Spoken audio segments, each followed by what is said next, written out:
You brush your teeth every morning without thinking twice about it. But 2,000 years ago, people in Rome rinsed their mouths with something you'd never guess. It wasn't mint, it wasn't mouthwash, it was human urine, and people paid good money for it. Entire trade routes were built just to ship it across the empire.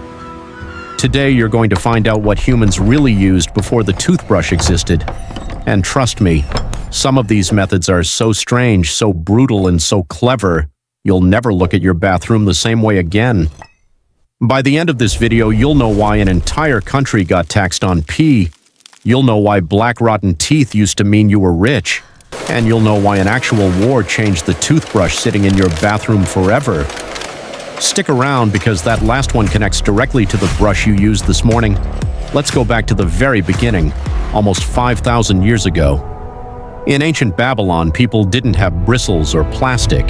They had trees. They'd snap off a small branch, chew one end until it turned soft and stringy like a tiny broom. Then they'd scrub their teeth with that frayed end right there in the street. Historians call it the chew stick, and it wasn't just a Babylonian thing. Ancient Egyptians used it too, and they took it even further. They mixed a paste from crushed eggshells, ox hooves, and burnt myrrh, then scrubbed it onto their teeth with a twig. Imagine that as your morning routine, ash bone and burnt tree resin, first thing after waking up. Meanwhile, across the world in Arabia and later in Islamic tradition, people used a specific twig called the miswak. It came from the Salvadora persica tree, and it wasn't just hygiene, it was ritual. People cleaned their teeth with it multiple times a day, believing it purified both body and spirit. Here's the wild part. Dentists today have actually tested the miswak. And some studies show it fights plaque almost as well as a modern toothbrush. A stick from a desert tree, still holding its own against billion-dollar toothpaste brands. But not every ancient civilization was scrubbing with sticks and ash. Some went a lot further.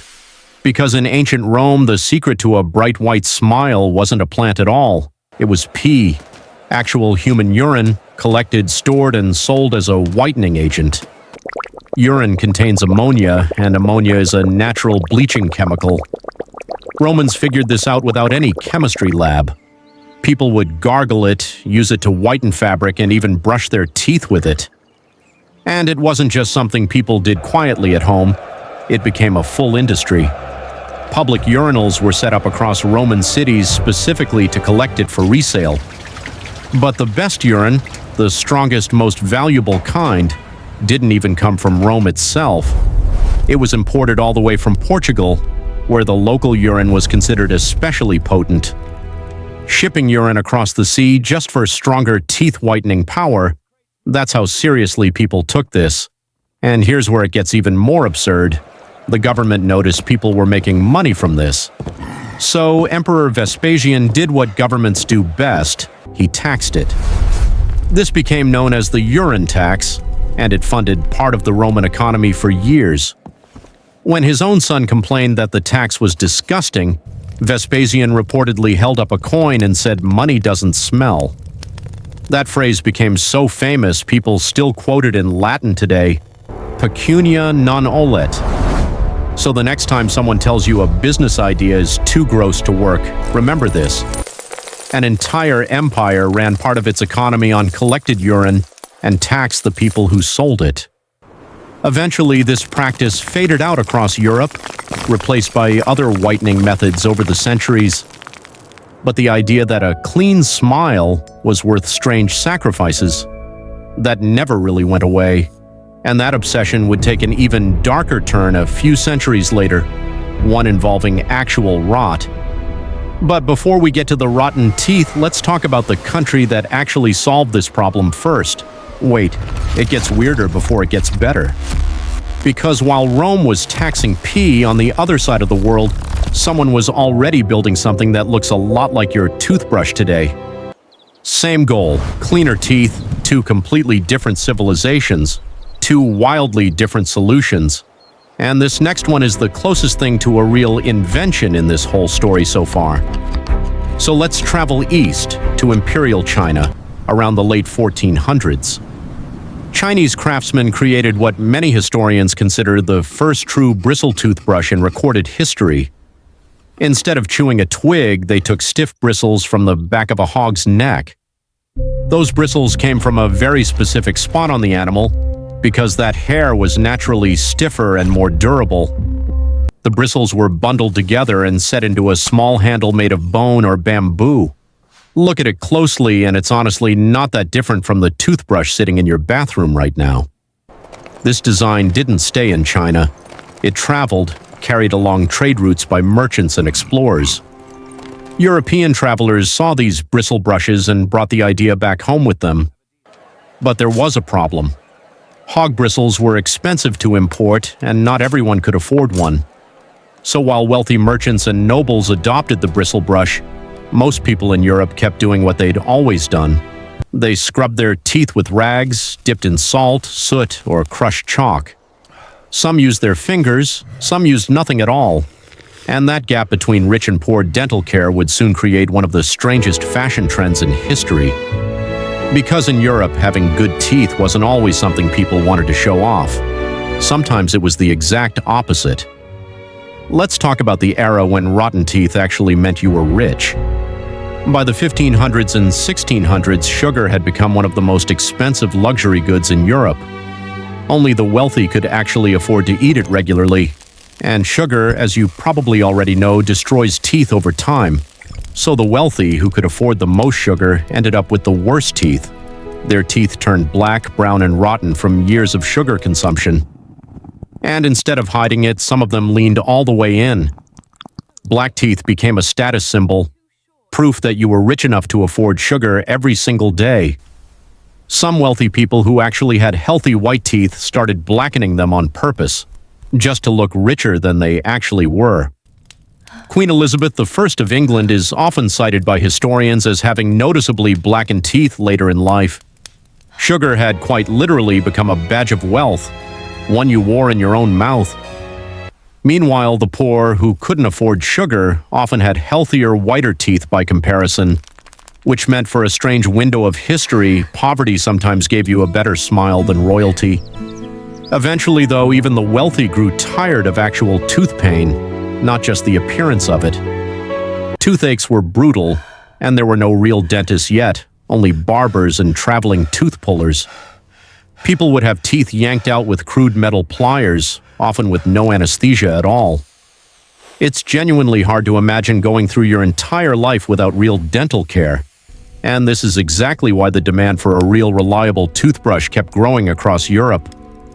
People wanted something better than rags, ash, and soot. And the answer to that demand came from somewhere nobody would have expected: a prison cell. Here's the part connecting straight back to that pee, that black teeth, and everything you've just learned. Because the man who basically invented the toothbrush as we know it wasn't a dentist. He was a prisoner locked away in an English jail in the year 1780. His name was William Addis, and he'd been thrown in jail after causing a riot in London. Sitting there with nothing but a rag to clean his teeth, he decided there had to be a better way. So Addis saved a small bone from one of his meals and carefully drilled tiny holes into it. He got a guard to bring him a small bundle of stiff bristles, likely from a hog. He tied the bristle tufts together with wire, then glued them into the holes he drilled. By hand, alone in a cell, William Addis built the first modern toothbrush. When he was finally released from prison, he didn't just move on with his life.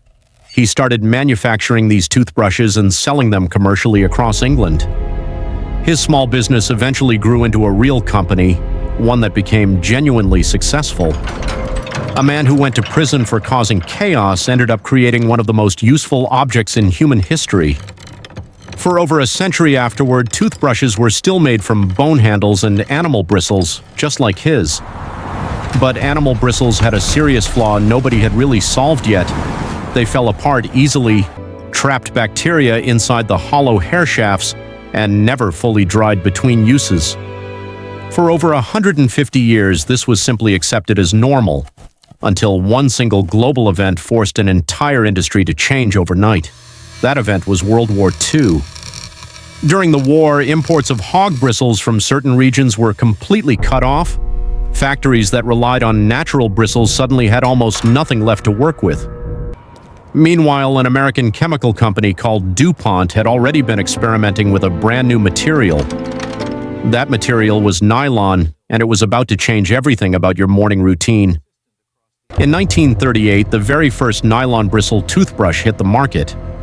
It was called Dr. West's Miracle Tough Toothbrush, and it didn't rot, didn't trap bacteria, and it dried fast. With the wartime bristle shortage, nylon wasn't just an improvement anymore. It became a necessity. Almost overnight, natural bristles were replaced across the entire industry with synthetic ones. That wartime shortage is the exact reason your toothbrush today has plastic bristles instead of animal hair. A twig in Babylon, a jar of urine in Rome, a bone carved in a prison cell, and a war that forced an entire industry to reinvent itself in a single generation. Every single one of those moments led directly to the plastic brush sitting in your bathroom right now. Next time you pick it up, you're holding 5,000 years of trial, error, and honestly, a little bit of chaos. This channel exists to dig up stories like this. The ones hiding inside objects you never think twice about. If you want us to keep uncovering the strange buried history behind everyday things, this is exactly the channel for that. Hit subscribe, join Dustborn, and next time you brush your teeth, you'll actually know the whole story behind it.